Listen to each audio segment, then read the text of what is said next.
last week, or earlier this week, I posted a video about the throat wound confusion that there has always been, front shot or back shot, and I ended up with Drive Down Elm Street that I took a couple years ago and talked about that, how I personally think a shot from the front is completely ridiculous to me anyway.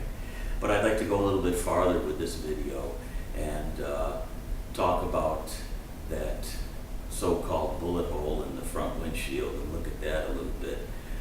But let's start out with that Drive Down Elm Street again.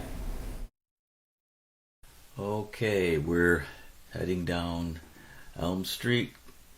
You can see the depository up there on the right. We're coming towards the Houston Elm Street intersection.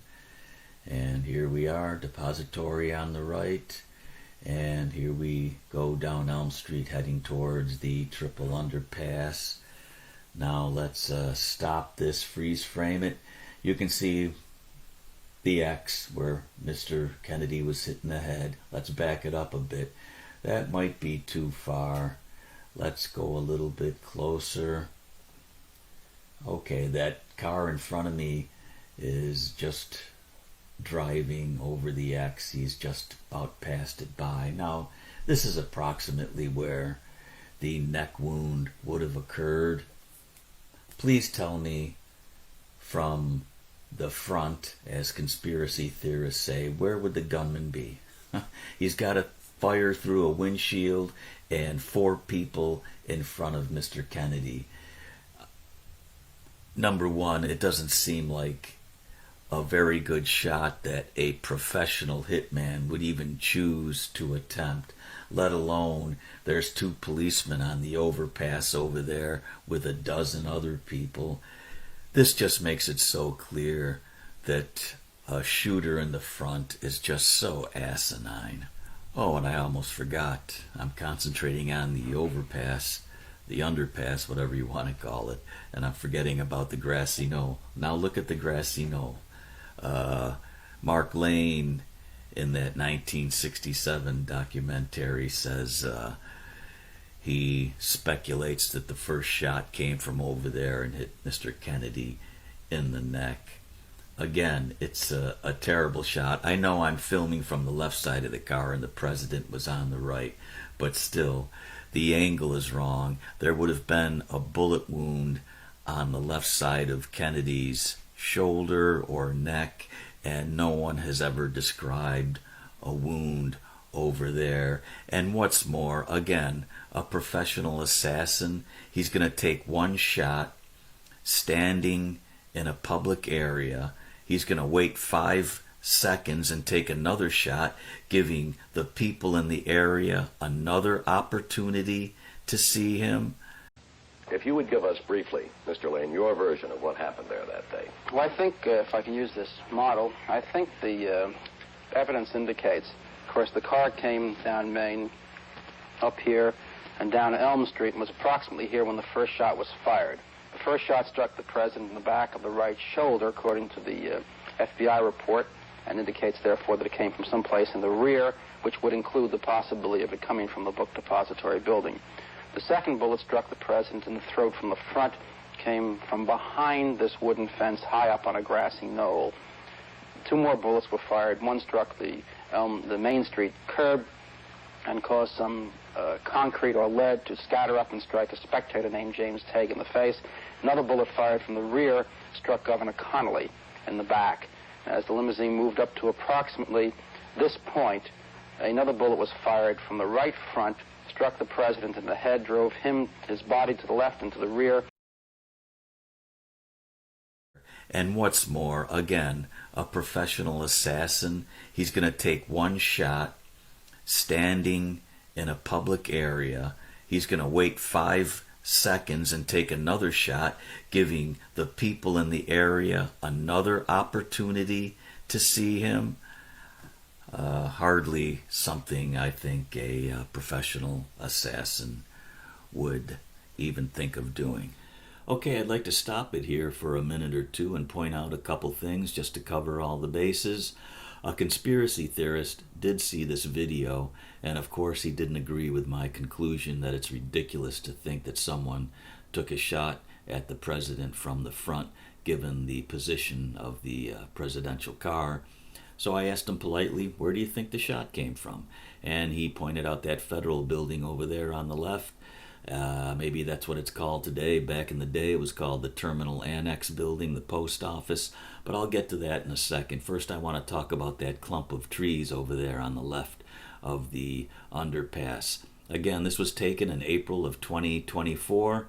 Now, this is December 1963 from the Secret Service film that was taken before the end of that year to describe what they thought happened in the assassination. As you can see, the trees are much, much thinner. What's behind those trees? A parking lot to the Terminal Annex Building there that is circled.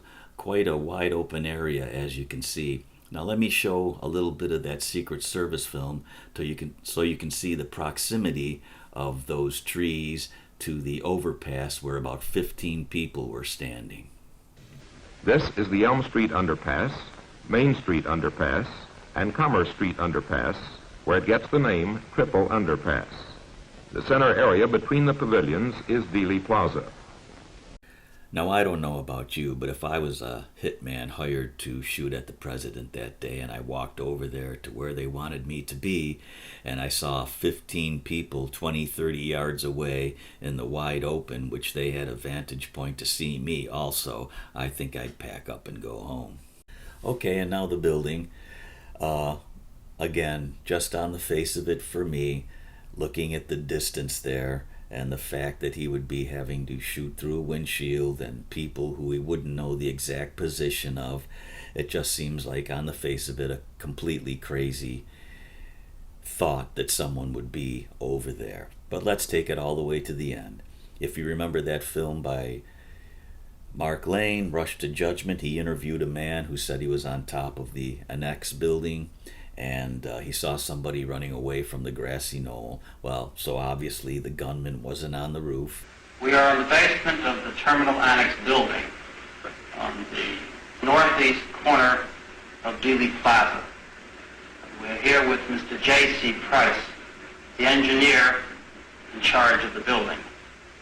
Mr. Price, where were you at the time that the presidential motorcade drove through Dealey Plaza? Well, I went up to the roof and where I could get a better view of the cabin.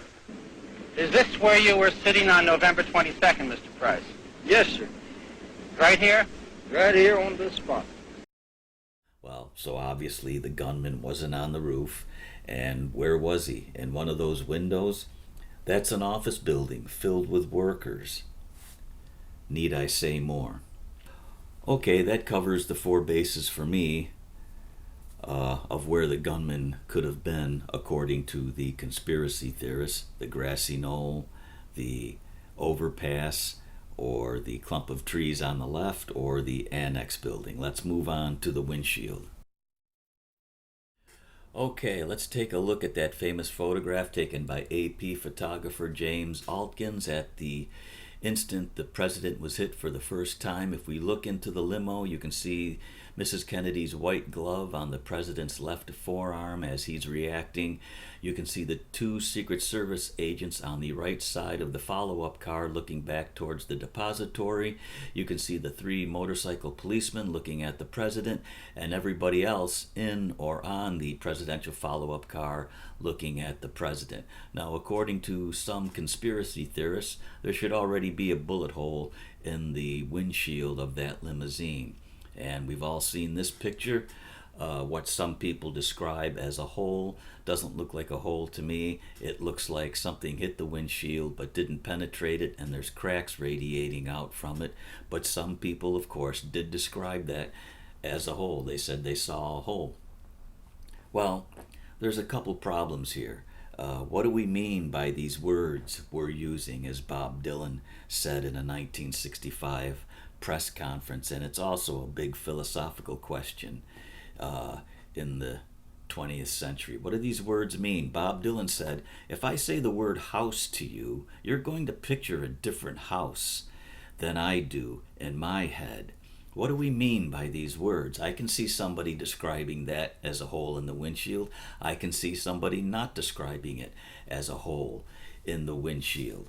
But let's say it is a hole, what we all consider a hole, an open space that something went through. It is true a bullet going 2,000 feet per second going straight on into a windshield may not shatter it.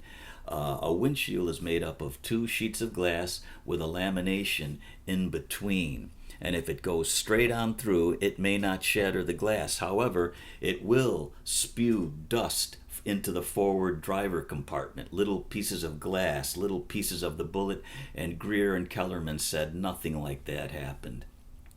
The other problem is, if it came from over on the other side of the grassy knoll where the annex building is, it would be coming in at an angle and more of the bullet would hit the windshield and it would most likely shatter the windshield. And of course nothing like that happened. You can see where this annex building and the other clump of trees that's very thin back in those days would be coming in at quite an angle.